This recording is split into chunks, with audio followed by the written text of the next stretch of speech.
All right, hello everyone. I just and thank you to those of you who were waiting. I think Akoteki knows that I just finished up a stream over on my original channel, and if you guys don't know, I'm a bit of a rail fan, so I watch a lot of trains channels now, and then on the railroad, depending upon how far your train is going, sometimes the train has to stop for a smoke break and a crew change. So I had to take a short break between the last stream and this stream um, to kind of gather myself and to reset. So let me make sure this is streaming to YouTube. I think it is.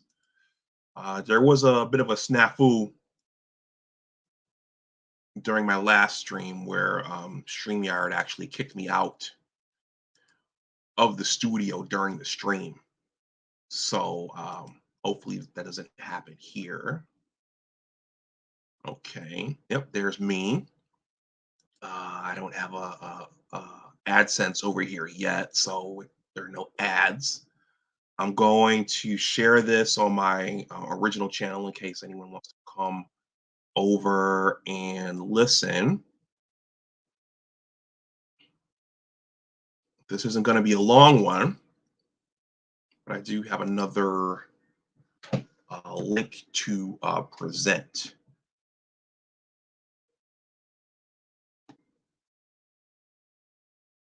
Just waiting for this to boot up so I can share it. Okay. Aquateki, I appreciate your continued on this channel. Science content, it's only gonna resonate with a certain demographic.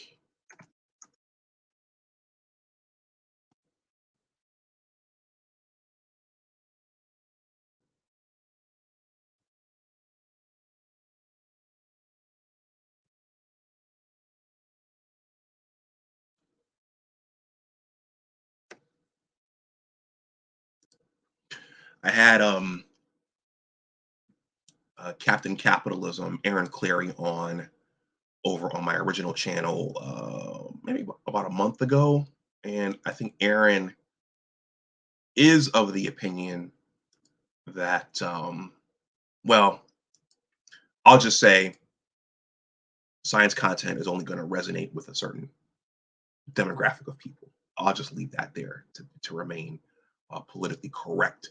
So I'm going to play the intro and then we'll jump in. We're going to talk about whether or not the face mask revolution is coming back. So I'll see you guys on the other side of the intro.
All right. Hello, everyone, and welcome back to Big Discussions 76, Science and Technology. This is one of the weeks where my day off, uh, my extra day off, is on a Friday.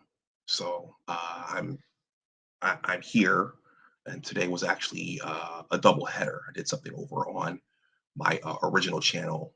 Um, so here we are. And we're going to talk about face masks. I'm working on getting. I don't know if any of you all are familiar with Dr. Patrick Dix. If you watch Erica Williams' channel, Erica has a very good channel that talks about money and the economy and jobs and what folks need to be looking out for when, in this case, the automation comes. Dr. Patrick Dix is a automation guy. So when I saw him, he teams up with Erica pretty regularly. And as soon as I heard him talking about automation and what's coming, I said, "Oh, I got to get him. I got to interview him. I got to collaborate with him." So we're in discussions, and hopefully I can get him before Christmas. So in any case, I was thinking about what to talk about today, and I'm always seeing articles and when I pull up Microsoft Edge and something came up regarding face masks. If you're new, please like, share, and subscribe. I don't have any AdSense or Super Chat over here, so if you want to donate something, Aquateki, thank you for the generous donation on my other stream. So I'm kind of not talking to you here. But if you're watching this and you want to make a donation to the channel, my Cash App and PayPal are there. When you don't have AdSense or Super Chat, you don't have a super thanks either. So you're under no pressure to do so, but that helps. Oh, the equalizer is here. Okay. Yeah. So I'm not going to go long here. I have a short article to read, but here in the DMV, for those of you who don't know, that stands for DC, Maryland, Virginia. Well, the federal government, at least my part of it, they gave us the option to uh, work remote full time or to do a hybrid thing where you're going into the office twice a pay period. And there are some advantages to that, and there are advantages to working remote full time. Uh, when you go in, you see people, and I think there is a value to seeing people and seeing your coworkers, and even seeing people you don't know. And just there's value to seeing people you don't know, and there's value to just getting out of the house. But in this instance, you're getting on the metro. You're usually getting on public transportation with other people. So even though the mask mandates have been rolled back in general, you still see people on the metro wearing their face masks. Okay. And I carry mine in my back pocket. And when I get on the train, I do put it on. I mean, maybe I should put it on before I get on the train. But when I get on the train, I do put it on. So that the concern has not gone away for some people. And there, as I'll describe, it's postulated that we're in the midst of something else, and the face mask revolution might come back. So let's read about that. Let's talk about that. Let me enable my screen share. I hope you all are having a good Friday. I saw this one on Yahoo. That's the thumbnail for this offering, and this is entitled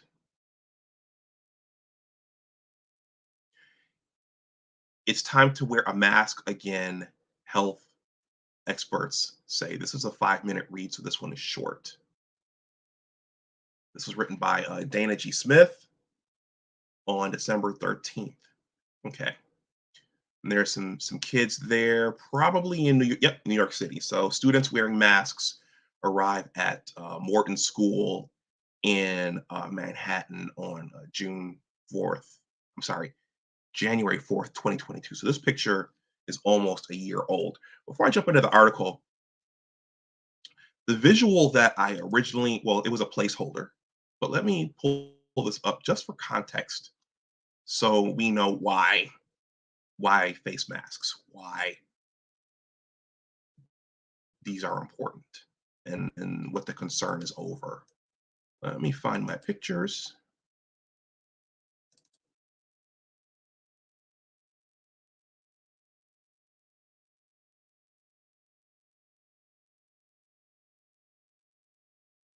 Please hit that like button if you haven't. I'm just trying to find a visual here. This is a science stream, so I feel like I should always show something scientific, and I should. It's the female reproductive tract. There's the glomerulus and the kidney. All right, here we go.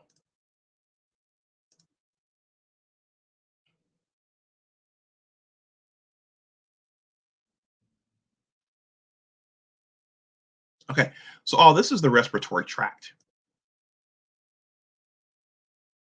Okay, so there's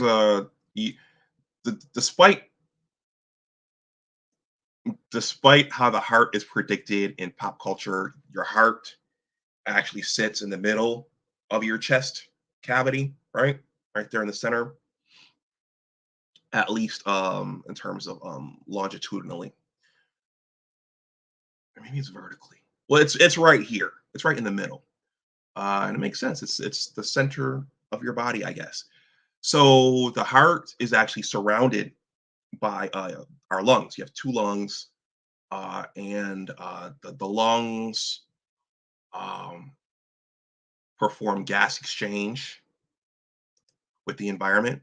So carbon dioxide goes out, oxygen comes in, and there's a series of very um, intricate blood vessels that uh, go from the heart to the lungs and from the lungs back to the heart, and that's how oxygenated blood goes to the body, and that's how deoxygenated blood comes back to the heart and then the lungs. So I'm showing this to drive home the point that this was and is the main concern for how the bug, I'm going to refer to it as the bug, and now how the influenza is transmitted. It's transmitted through they are transmitted through aerosolized droplets and through respiring. So hence the need to cover everybody's faces up. Now, some would argue that face masks didn't make a difference, and they don't make a difference, but I tend to want to err on the side of caution. Salchi, thank you for the generous cash app. That's much appreciated. All right, so let's jump in. That's the scientific backdrop for this, and that's why we're concerned about face masks and putting them on again. Okay, masks are back, and this time, hold on.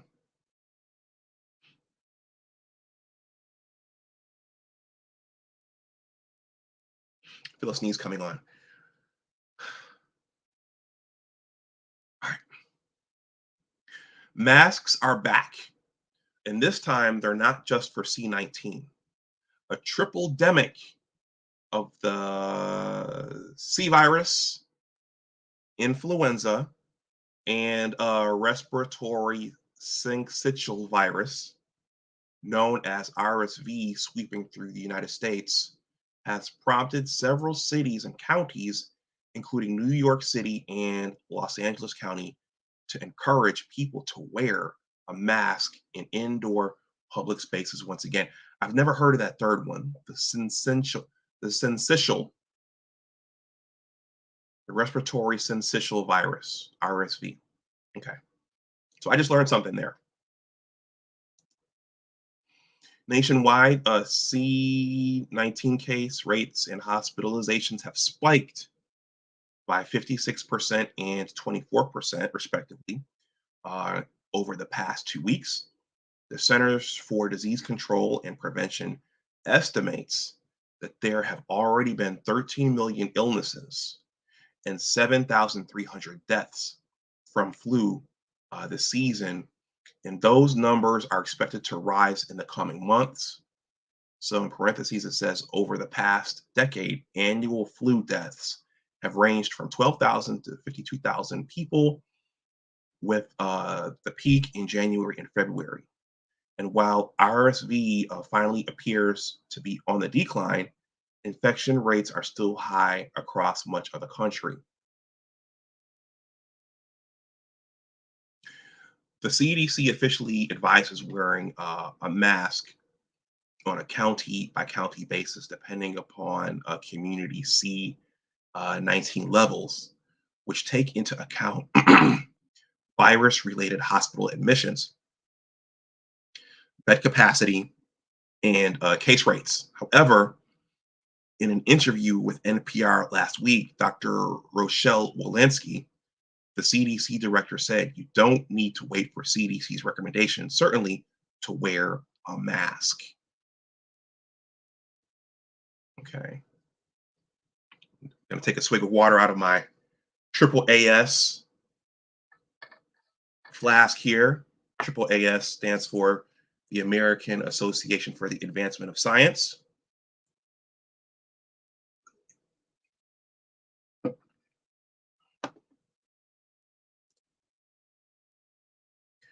Rates of C-19, flu, and RSV may be more intense or a little bit less intense in some parts of the country, but really the entire country is being affected, said Dr. William Schaffner, a professor of preventative medicine at the Vanderbilt University School of Medicine. As a result, he urged anyone who lived in a high risk household to put your mask back on. I know that's going to drive some people nuts. Put your mask back on when in public spaces. High risk households would include those with adults over the age of 65, pregnant women, especially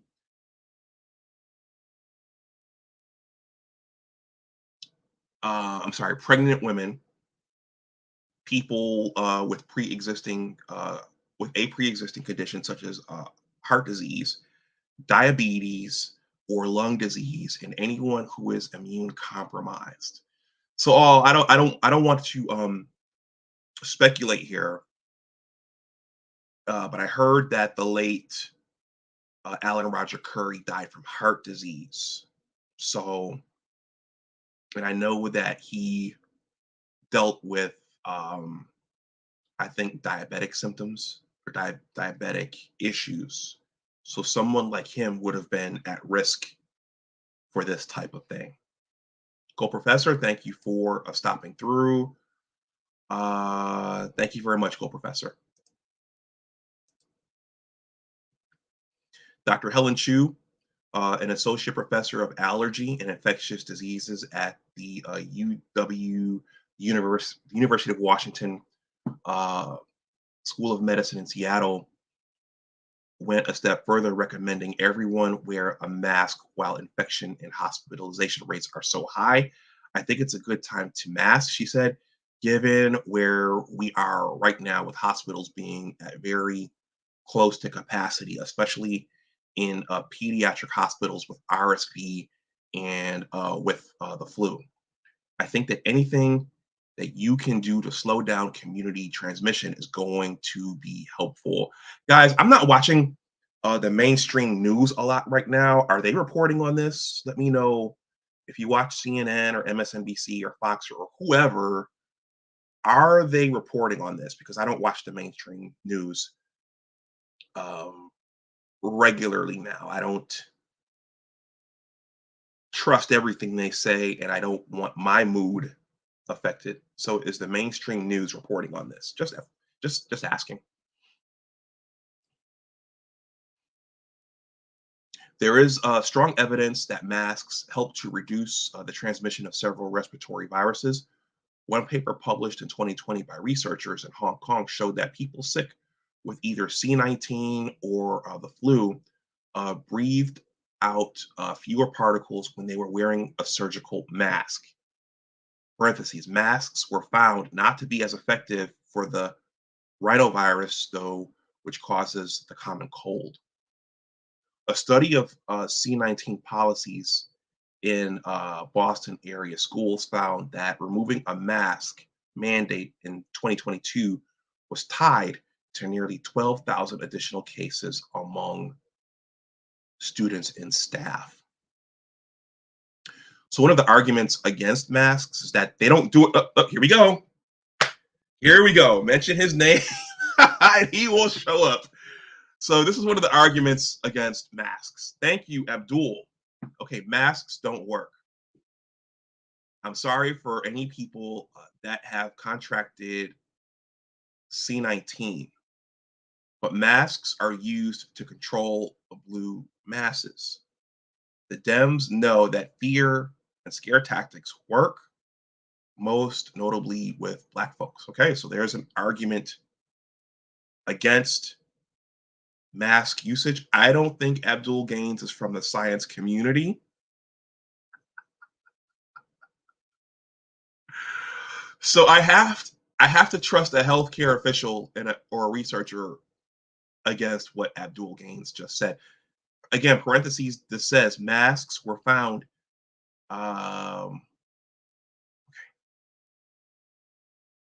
One paper published in 2020 by researchers in Hong Kong showed that people sick with either C19 or the flu breathed out fewer viral particles when they are wearing a surgical mask.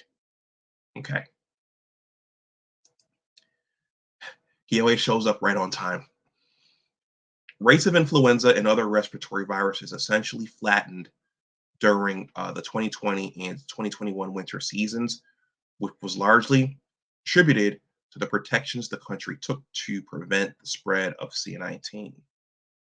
What C19 has shown us, because we've been social distancing and mask wearing, is that influenza, the common cold virus, RSV, and RSV are suppressed remarkably by these small individual behaviors, Schaffner said. Masks work. Abdul, you still out there? Masks work by filtering out both the tiny aerosol particles through which the C19 is primarily spread and the larger droplets that are thought to be responsible for most influenza and RSV transmission. They also stop you from touching your face in case you pick up virus particles on your hands from a doorknob or subway pole. And while masks are most effective at stopping the spread of these viruses when the infected person is wearing one, masking to protect yourself from disease is still beneficial, particularly if you're using a high quality version like an N95, a KN95, or a KF94. The basic truth is that masks work, said Syra Madad, a senior director of the system-wide special pathogens program at the New York City Health Plus hospitals. Whether you're talking about C19 or other respiratory viruses like RSV or flu, wearing a mask will help protect you against all these respiratory viral illnesses. So for anyone who's watching this and is wondering why I'm saying C19 or I'm trying to talk around using certain words, YouTube polices certain things, and my channel was removed once for going into the wrong territory. So I'm careful. I'm very careful about the words that I use here. Let me see if they slapped that disclaimer on this video. Not yet. Not yet. Okay. Can you guys I don't see Abdul's comments on the YouTube side. Are you guys still seeing me or hearing me? Let me know. Can you still see me?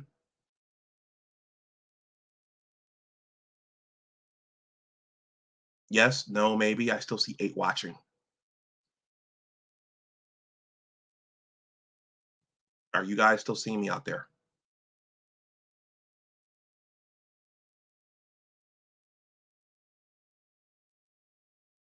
Okay. Thank you, Salchi. When you're doing this, if YouTube shuts you down, you'll still be looking at StreamYard, but the stream the stream may be shut down on YouTube, and you'll be sitting here talking and you don't know. Um, yeah, I didn't. Yeah, Abdul, I didn't block you, so something strange is happening here.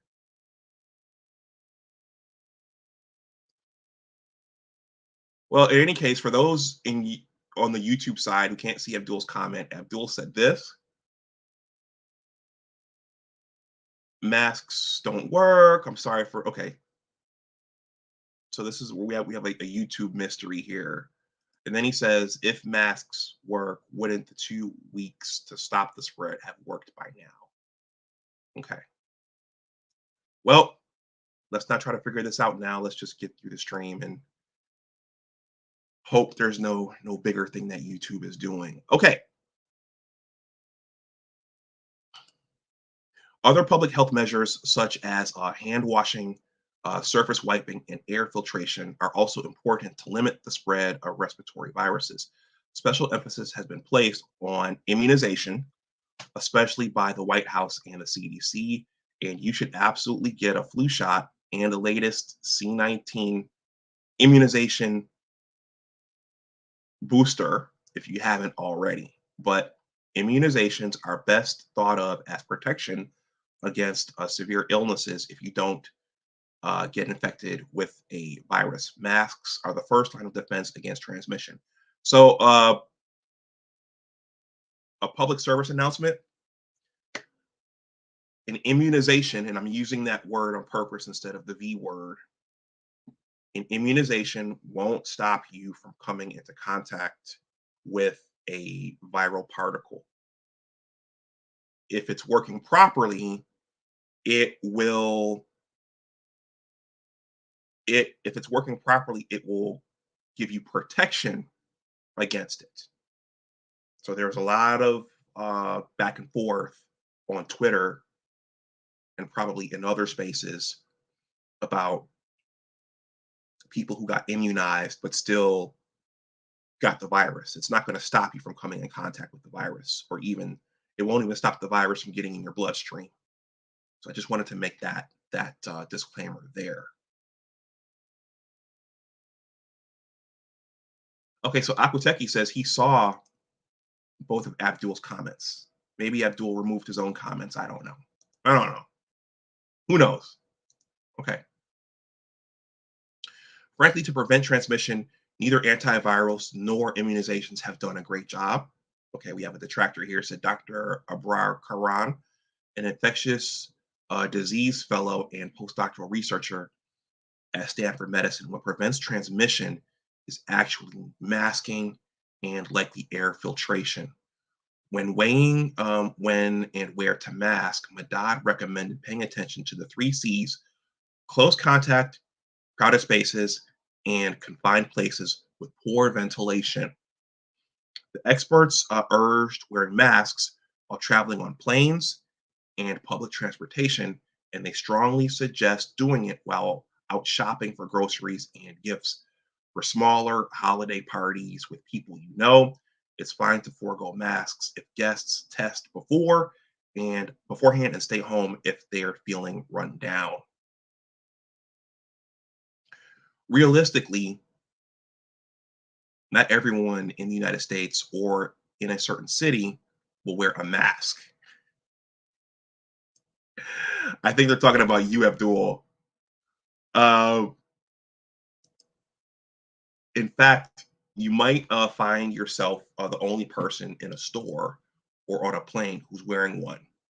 don't let that discourage you. For one thing, remember that no one is thinking about you as much as you are, or as much as you think they are.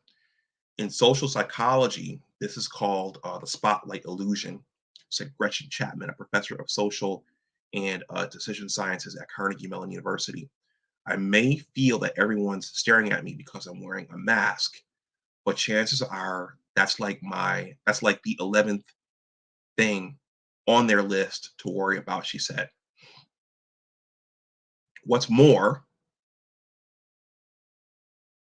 Chapman said, there are lots of situations in life where we do something that makes us feel awkward, but if we think it's important enough, we do it anyway.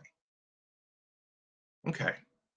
And there were 7,589 comments below this article. I didn't read them. They're probably going to be your typical. They're probably going to be similar to the comments that Abdul just left. It's tyranny. People shouldn't be forced. People shouldn't be forced to wear masks if they don't want to. Masks don't work. So that's going to be one side. And then you're going to have the other side who's saying, you guys, by not wearing masks, you're keeping the pandemic going. You're compromising all of our personal healths. You're putting us all in danger. You're providing an environment for the virus to mutate. So I suspect those 7,000 comments are comprised of those. But I still carry mine around in my back pocket.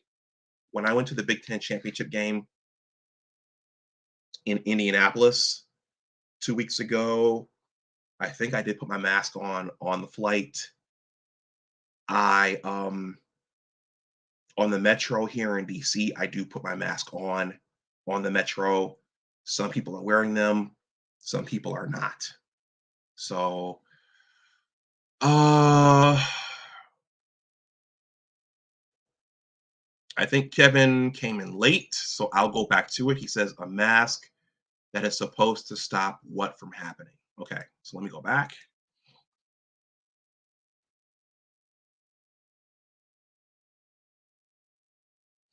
So Kevin, and they don't give the link here, but it says one paper published in 2020 by researchers in Hong Kong showed that people sick with either C19 or the flu breathed out fewer viral particles when they were wearing a surgical mask. So that's the principle. As a scientist, it makes sense to me. Whether you believe it or not, that's up to you. So no, it won't filter out every particle, but I think you want as much protection as you can get. I see some spam here. Oh yeah, appreciate whoever deleted those. Thank you, Salchi or Aquateki, whoever did that. Appreciate that. So that's it. That's this week's science offering. Let's see. I'm gonna read some more of your comments here.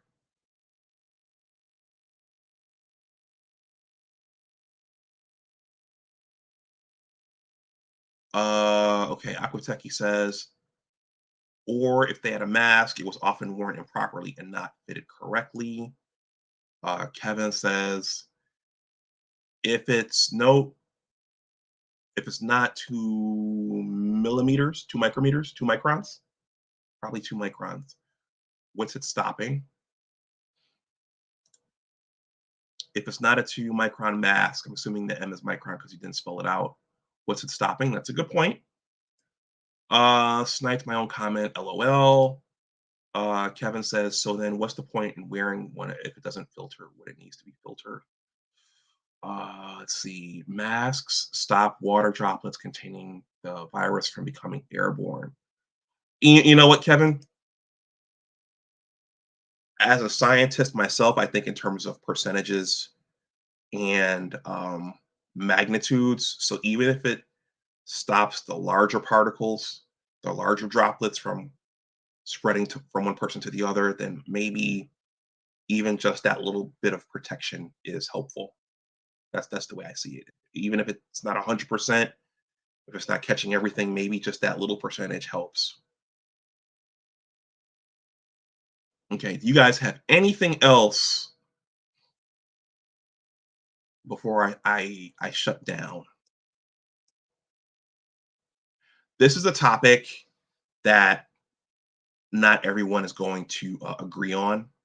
I think that's clear. I mean, not everybody agreed on whether or not the entire health crisis was real. Not everyone agrees upon whether or not the immunizations are there to help, or whether we're guinea pigs for something else. So not everyone's going to agree on this, and that's okay, and that's to be expected. I do think that the longer and Kevin, thank you. Yeah, thank you for being here. Science is not about everybody agreeing on everything. I mean, not everybody agrees on climate change. Not everybody agrees on whether electric cars are the be all and the end all. Not everybody agrees on solar energy. So not everybody agrees on anything. Science is about discussing the data, discussing the points, and using a weight of evidence to determine which is more valid and why. So, yeah, I appreciate you being here and voicing your opinion.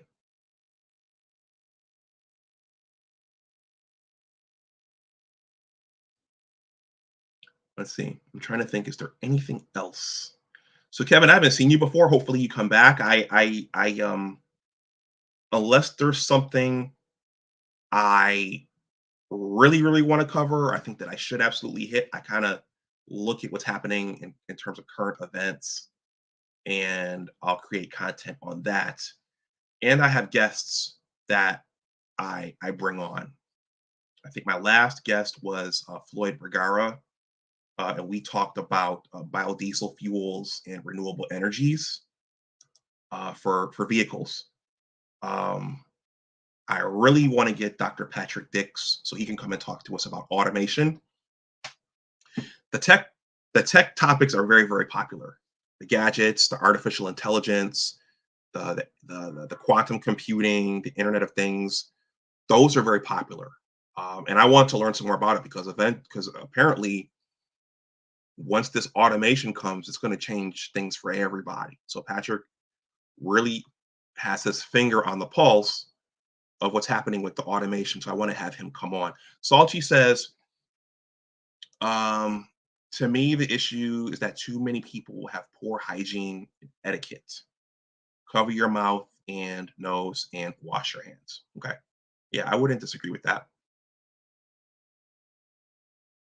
especially when you're out in public and we're all touching the same things. Be careful, be considerate of your fellow humans. Does anyone have anything else? Does anyone have anything else? Okay. I, for the record,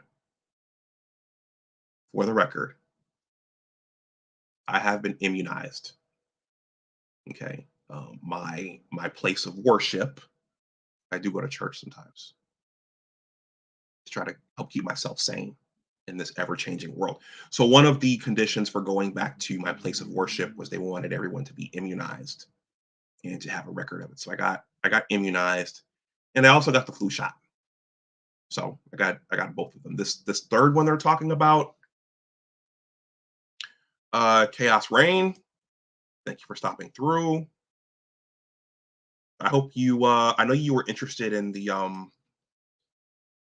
vasectomy stuff.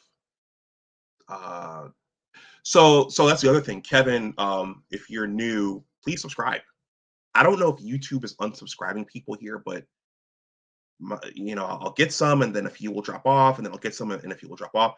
So I'm also interested in what's happening with the population, and so the last few offerings have dealt with sperm shortages, and our decreasing population, the fact that we're below replacement in this country, and also what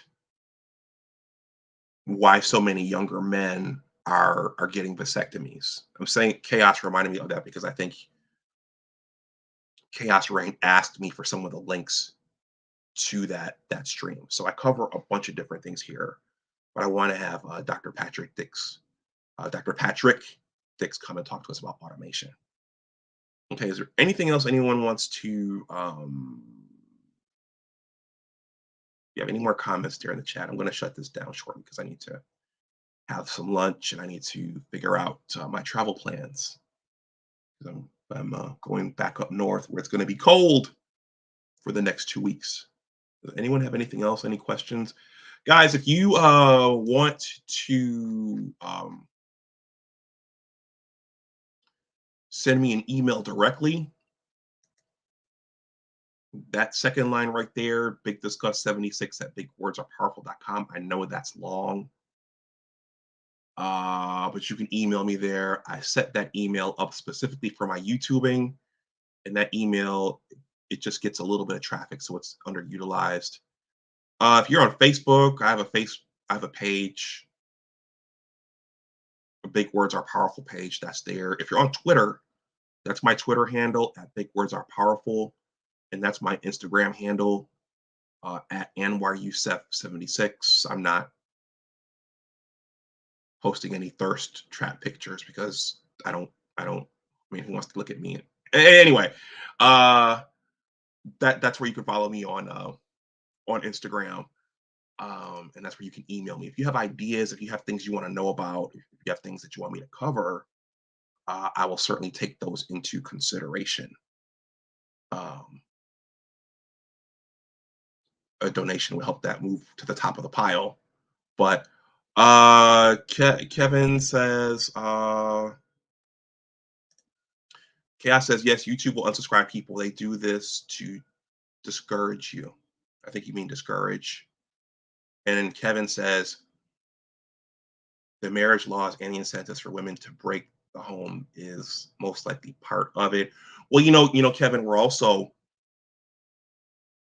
there's also an issue of there's a cohort of prime working age men who don't want to work.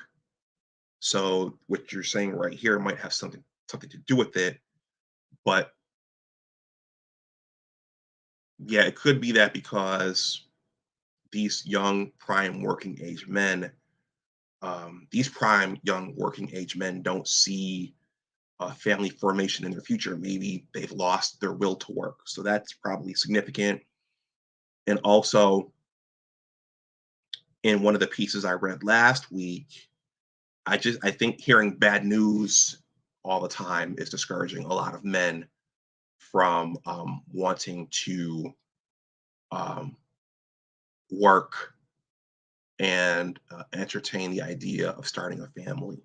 So, in other words, if we're destroying the world, if the world is gonna burn up, if the world is gonna burn up in 5 years, and all the polar ice caps are melting, and New York City is gonna get engulfed, and New York City and Los Angeles are gonna sink.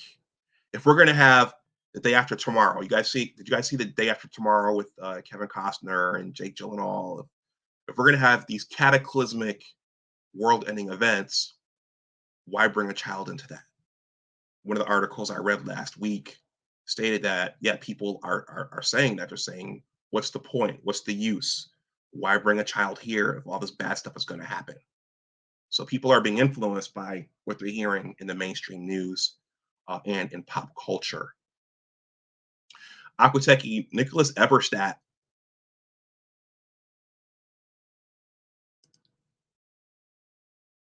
Lying flat grass eaters. I think you're referring to the men the prime age men who don't want to enter the workforce. I'm actually, let me pull this back up. I showed this in my last stream.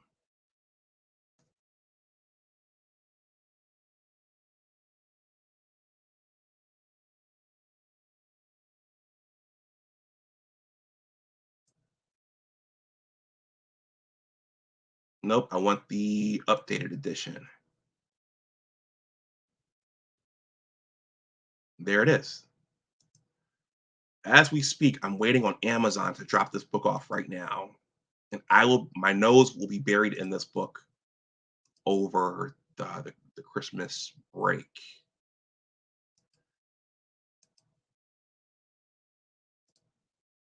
Nicholas Eberstadt. I'm going to spell his name out.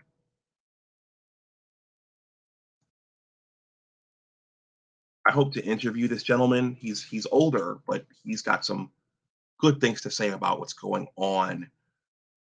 One of the things, one of his theories, and I think maybe one of the things his research is telling him, is that these young prime age men, he says they're spending most of their days in front of screens.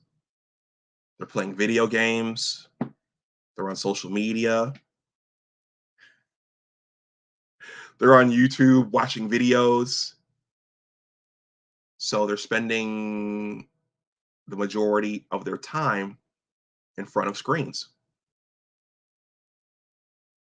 So maybe the internet is a bad thing. Maybe it, consumed in too large a quantity. Maybe Facebook, Twitter, Instagram, YouTube, and now TikTok. Maybe these are bad things. Maybe these are escapes for guys who don't want to work. But he also said, interestingly, that there's a growing number of women who also don't want to work now. So something's happening with prime age working people where they don't want to go and punch a clock and earn a living. Um, Another theory is now we're getting more into behavioral science. Now we're getting into all the pandemic stimulus money. So one theory is that with all of the stimulus checks that went out, people got conditioned to stay at home. Okay. And they said, okay, well, if the government's going to send me money, I don't have to go out and work. So we're seeing a lot of things coalesce and come together into a perfect storm. Low marriage rates, uh, negative population replacement, low labor force participation. We're seeing a lot of things kind of come to a head in our lifetime. So it's a very interesting time. All right. I am at 50 minutes. I want to have some lunch. Salchi says, I need to read Nicholas's book, and of Boys and Men, Why the Modern Male is Struggling, Why It Matters, and What to Do About It by Richard Reeves. Yeah, I want to read, that's a good one. I want to read Dr. Warren Farrell's book. There are a lot of people covering this now, but our elected officials don't seem interested in it.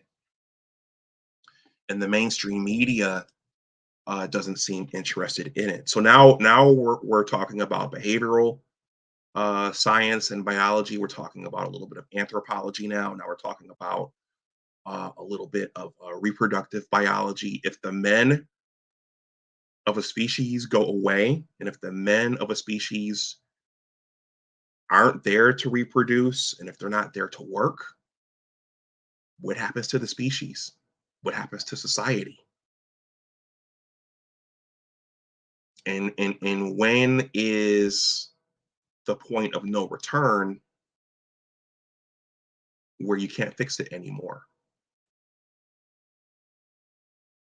When does your society become so weak so that the rogue nations. Well, is China a rogue nation? We're the more masculine nations. When do you reach that point of no return to where your country can be overtaken by the stronger countries? When do you pass that threshold? The mainstream media is not talking about this. Our political class, they don't seem interested in it. They seem interested in everything else. But to me, this is the most pressing thing. This is the most pressing issue. And Mr. Everstat, if you listen to his discussions, he kind of tiptoes around some of this. But he also says that he's addressed the political class and they don't seem particularly interested in it. And there are just also some things that they haven't tracked in terms of data. There are things that they haven't looked into.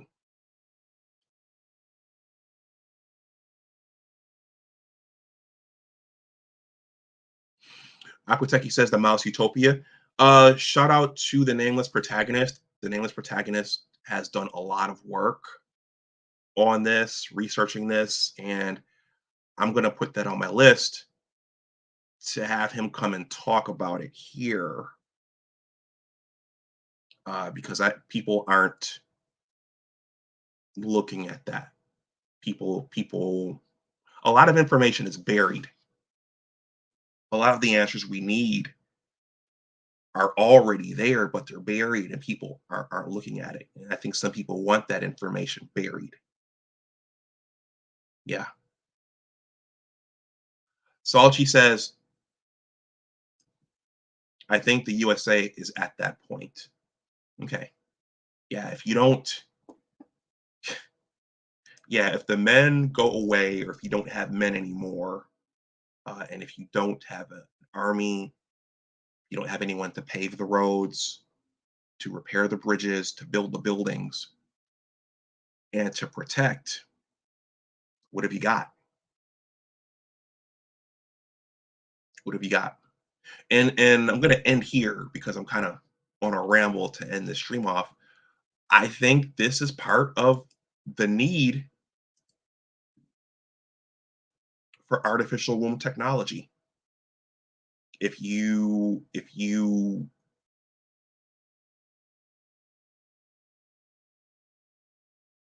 conditions have been created where men and women either don't want to come together or can't come together, again, the government needs bodies, the economy needs bodies, the government needs the tax dollars. So those bodies have to come from somewhere. So you can either import them from South America, which we're doing right now, or you have to make those bodies independent of the two genders coming together. And I probably need to be careful talking about this. 'Cause I don't know if the algorithm is going to see this as being harmful, or if this is going to go against community guidelines. But I think that's in large part also what the artificial womb technology is going to be for, so that we can bypass all of the gender warring and all of the who's going to lead and who's more masculine, who's more feminine. Um, we are effectively, arguably, living in a science fiction novel right now. Samuel Black says, I agree. Akuteki says, I wouldn't put it past the political class knowing how serious it is and are purposely not addressing it. Yeah. The Matrix body batteries. Yeah, that might be happening too. And a lot of, yeah, I was going to say, I'm going to round this out to an hour because we have a bit of synergy going on here with the chat. I was watching uh, a documentary on Hulu called MLK/FBI. So it chronicled just everything the FBI did to Dr. Martin Luther King Jr. And the FBI, they savaged him. They Yeah, they were mean to Dr. Martin Luther King Jr. But towards the end, towards the end of that documentary, uh, they stated that Dr. Martin Luther King was concerned about the attack on free speech in the country because Dr. King was speaking out against the Vietnam War. And the argument was made in that documentary. That's one of the reasons why they canceled him, why they literally canceled him, is because he was speaking out against the political class, in this case, the president, the war in Vietnam, and he was also mobilizing the Poor People's Campaign. But he was, it's interesting, I thought it was interesting that he was concerned about free speech back in the late 1960s, the 1960s before he was assassinated. And what's one of the things we're arguing about now? The right to free speech, the right to say what's on your mind, the right to say what you think. Now, I think what we're seeing now in terms of gender, I think this is, yeah, I don't think this is history repeating. I think this is history in the making. That's what I think. Yeah, I don't think we've seen this before.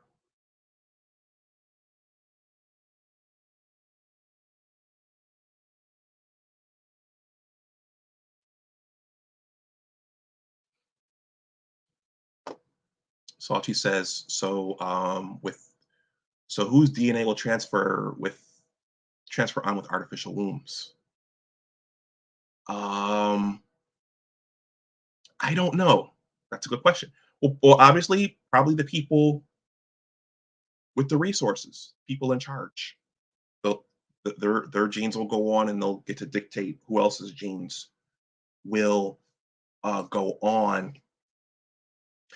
I'm gonna say one more thing, and then I'm gonna wrap this up because I want to have some lunch and I have to start to think about getting out of here for the holiday. This is now we're talking. Now I'm gonna segue into a little bit of anthropology and behavioral science and reproductive biology from an observation. And this is not to disparage anyone if you're watching this. I think I think men and women view procreation differently, at least in modern times. I think we view it differently, and there are reasons why I say that. I think um,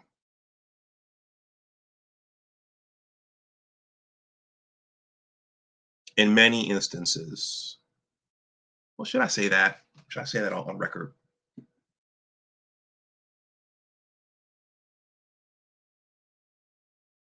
I'll just say that in modern times,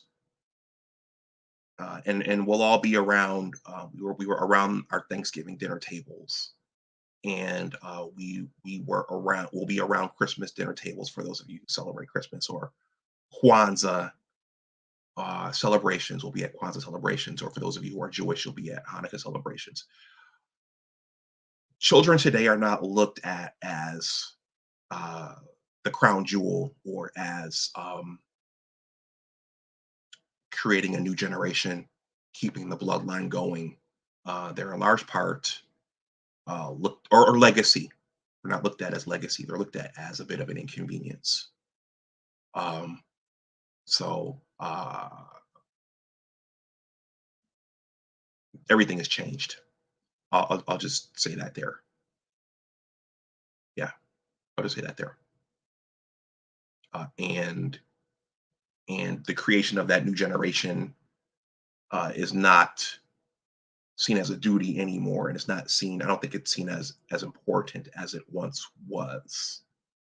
And that will, in terms of artificial womb technology, that will relieve women of their part of that equation of having to incubate a child and carry a child to term.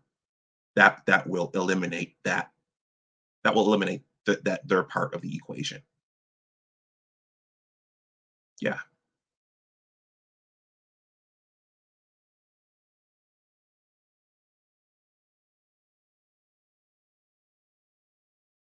yeah.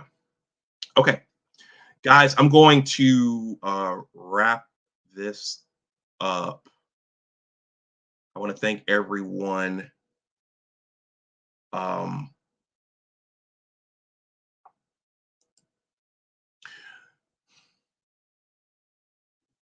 I'm being a little cautious about what I say here, but talk in your social circles when you hear how children are discussed. You will hear certain things from certain genders. And you will hear as for men who don't have children, uh, you will hear, "Oh, you did good. You made it this far without them. You don't have to worry about anyone else. You don't have to take care of anyone else." Pay attention to who that comes from, and pay attention to who says that. Yeah, some of you may have already heard it already, and you may know what I'm talking about. And who says that? Yeah, I'll just say that, and I'll leave that there. Um, Thank you to everyone who supported. We kind of segued into some other areas after I finished the article, but it's a science channel, and this is science, reproduction, reproductive biology, uh, bloodlines, procreation. That's part of science. That's a part of science. Humans are not asexual organisms. The Big Words LLC Newsletter, for those who are new, I'm a writer, and well, Ron Will said, "You're an author. Stop saying you're an aspiring author." So I'm an author. I have a newsletter. I spend a lot of time writing. I have a book in process. This is my newsletter. There's a 2-paragraph greeting. Thank you to those of you who signed up. I'm gonna send one out before the new year. Things have just been a little crazy here. Uh, there's a 2-paragraph greeting. You just hit that subscribe button, and it takes you to that sign up form. Just entering your email address, and I promise I won't give your information away to a third party, but the newsletter it'll feature some thoughts of the day. It might read like a bit of a journal entry, things to make you think, and then I'll have some of my select writings and videos there, things that I think are noteworthy, and things that I think will be helpful. If there's an issue with this sign up form, you can just email me. You can also email me at uh, Big Words LLC Newsletter at gmail.com, and I'll add you to the list.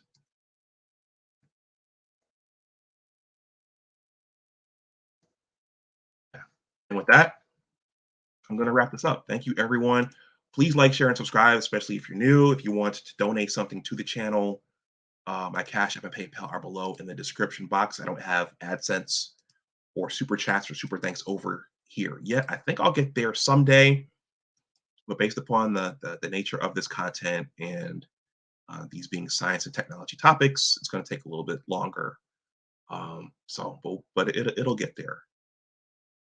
So everyone, enjoy the rest of your Friday. I'll talk to you again soon. And if I get Dr. Patrick Dix to come talk about automation, you'll get I'll set the stream up well in advance of his coming on. So as always, everyone, remember that your attitude determines your altitude, and always do your best. Take care, and I will talk to you the next time. Bye bye.